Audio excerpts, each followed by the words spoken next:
আসসালামু আলাইকুম প্রিয় শিক্ষার্থী বন্ধুরা, প্রাথমিক শিক্ষা অধিদপ্তরের আওতায় দেশের বিভিন্ন সরকারি প্রাথমিক বিদ্যালয়ে সহকারী শিক্ষক নিয়োগের জন্য দীর্ঘদিন ধরে নতুন বিজ্ঞপ্তির অপেক্ষা করছেন হাজারো চাকরি প্রত্যাশী। পরবর্তী নিয়োগের প্রক্রিয়া শেষ হলেও নতুন নিয়োগ বিজ্ঞপ্তি এখনো প্রকাশিত হয়নি। এর ফলে তৈরি হয়েছে অনিশ্চয়তা এবং হতাশা।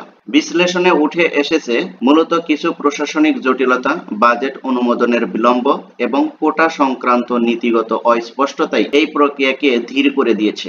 শিক্ষা মন্ত্রণালয়ের একাধিক সূত্র জানিয়েছে, শিক্ষকদের পদসংখ্যা নির্ধারণ, জেলাভিত্তিক চাহিদা যাচাই এবং কোটা পুনর্বিন্যাস প্রক্রিয়াও এখনো চূড়ান্ত হয়নি। অন্যদিকে অনেক প্রার্থী অভিযোগ করেছে, একদিকে বয়স পার হয়ে যাচ্ছে, অন্যদিকে নীতিমালার অস্বচ্ছতা তাদের ভবিষ্যৎকে অনিশ্চিত করে তুলছে। শিক্ষা মন্ত্রণালয়ের সংশ্লিষ্ট কর্মকর্তারা জানিয়েছেন, ইতিমধ্যে প্রস্তাবনা প্রস্তুত রয়েছে। বাজেট বরাদ্দ ও প্রশাসনিক অনুমোদন পেলেই দ্রুত নিয়োগ বিজ্ঞপ্তি প্রকাশ করা হবে বলে আশ্বাস দেওয়া হয়েছে। তবে কবে নাগাদ এ বিজ্ঞপ্তি প্রকাশ পাবে সে বিষয়টি নির্দিষ্ট করে কিছু বলা হয়নি। ফলে অপেক্ষা থেকেই যাচ্ছে হাজারো প্রার্থীর। প্রিয় শিক্ষার্থী বন্ধুরা, তোমরা একটু খেয়াল করো, দেখো এই যে এখানে যেই কারণে শিক্ষকের প্রাথমিক শিক্ষক নিয়োগ বিজ্ঞপ্তিগুলো কি হয়েছে, কেন শিক্ষক নিয়োগ হচ্ছে না আর কেনই বা বিলম্বিত হচ্ছে, এ বিষয়ে A to Z জানতে চাইলে ভিডিওটি শেষ পর্যন্ত দেখতে থাকুন। আর আমার এই চ্যানেলে যদি নতুন হয়ে থাকেন তাহলে অবশ্যই চ্যানেলটি সাবস্ক্রাইব করুন। ভিডিওটি ভালো লাগলে লাইক কমেন্ট শেয়ার করে আপনার ফ্রেন্ড সার্কেলকেও দেখার সুযোগ করে দিন। প্রিয় শিক্ষার্থী বন্ধুরা, তোমরা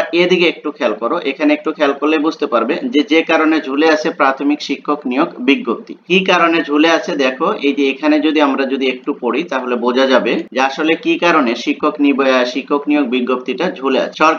সরকারি প্রাথমিক বিদ্যালয়ে 40,000-এর বেশি সহকারী শিক্ষক নিয়োগ দিবে সরকার। 40,000-এর বেশি, কিন্তু পদ সংখ্যাটা কিন্তু অনেক বেশি। তবে এখনো নিয়োগ প্রক্রিয়া শুরু করতে পারেনি প্রাথমিক শিক্ষা অধিদপ্তর। প্রাথমিক শিক্ষা অধিদপ্তর কিন্তু এখনো নিয়োগটা শুরু করতে পারেনি। এদিকে একটু খেয়াল করো, দেখো প্রাথমিক শিক্ষক নিয়োগের নতুন বিধিমালা তৈরি করা হয়েছে। এই বিধিমালায় নারী ও পোষ্য কোটা বাতিল করা হয়েছে। বিষয়টি নিয়ে জনপ্রশাসন এবং আইন মন্ত্রণালয় লেজিসলেটিভ বিভাগের মতামতের অপেক্ষায় রয়েছে অধিদপ্তর। বিভিন্ন সূত্র মতে জানা গেছে, নতুন বিধিমালা সংক্রান্ত মতামত পাওয়ার পর কোটা বাতিল সংক্রান্ত পরিপত্র জারি করা হবে। এরপর এ পরিপত্র জারি না হওয়া পর্যন্ত প্রাথমিকের শিক্ষক নিয়োগ বিজ্ঞপ্তি জারি করা হবে না। তারপরে দেখো, এই বিষয়ে প্রাথমিক শিক্ষা অধিদপ্তর গবেষণা কর্মকর্তা এস.এম. মাহবুব আলম বলেন, প্রাথমিক শিক্ষক নিয়োগের বিধিমালায় বেশ কিছু পরিবর্তন আনা হচ্ছে। বিষয়গুলো নিয়ে জনপ্রশাসন এবং আইন মন্ত্রণালয় কাজ করছে। তাদের মতামত পাওয়ার পর পরিপত্র জারি করা হবে। এরপর নিয়োগ বিজ্ঞপ্তি প্রকাশিত হবে। পরিপত্র জারির পূর্বে বিজ্ঞপ্তি প্রকাশ করা হবে না, এজন্য কিছু সময় লাগবে। দেখো, এর জন্য কিন্তু কিছু সময় লাগবে। আর পদ সংখ্যা যদি আমি তোমাদেরকে বলি তাহলে কিন্তু পদ সংখ্যা কত, প্রায় 40,000-এর মতন। এরপরে বলছে যে সরকারি প্রাথমিক বিদ্যালয়ে 32,000 প্রধান শিক্ষকের পদ শূন্য আছে। 32,000 প্রধান শিক্ষকের পদ শূন্য আছে। তাই যারা প্রাইমারি স্কুলের চাকরির জন্য অপেক্ষা করছেন তাদের জন্য কিন্তু এটা কিন্তু বিশাল একটা সুযোগ। আশা করি আপনারা এই সুযোগটা কাজে লাগাতে পারবেন। সহকারী শিক্ষকদের পদ উন্নতির মাধ্যমে এই পদগুলো পূরণ করা হবে। বর্তমানে প্রাথমিক বিদ্যালয়গুলোতে 8,043টি পদ ফাঁকা রয়েছে।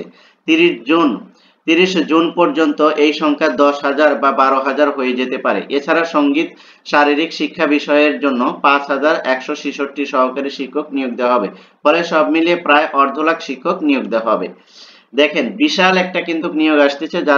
যারা নিজেদেরকে শিক্ষক হিসেবে দেখতে চান বা নিজেরা শিক্ষকতা পেশায় নিজেদের জীবন গড়তে চান, তাদের জন্য কিন্তু এই নিয়োগটা কিন্তু বিশাল একটা নিয়োগ হতে যাচ্ছে। তাই যারা এ বিষয়ে আগ্রহী তারা অবশ্যই কি করবেন, নিয়োগের প্রতি খেয়াল রাখবেন এবং যেই সময় নিয়োগ আসুক সেই সময় আপনারা যথাযথ সময় মতো নিয়োগটা করে নেবেন। এরকম ইনফরমেটিভ ভিডিও পেতে অবশ্যই চ্যানেলটি সাবস্ক্রাইব করবেন। ভিডিওটি ভালো লাগলে লাইক কমেন্ট শেয়ার করে আপনার ফ্রেন্ড সার্কেলকেও দেখার সুযোগ করে দিবেন। Thank you so much. আল্লাহ হাফেজ।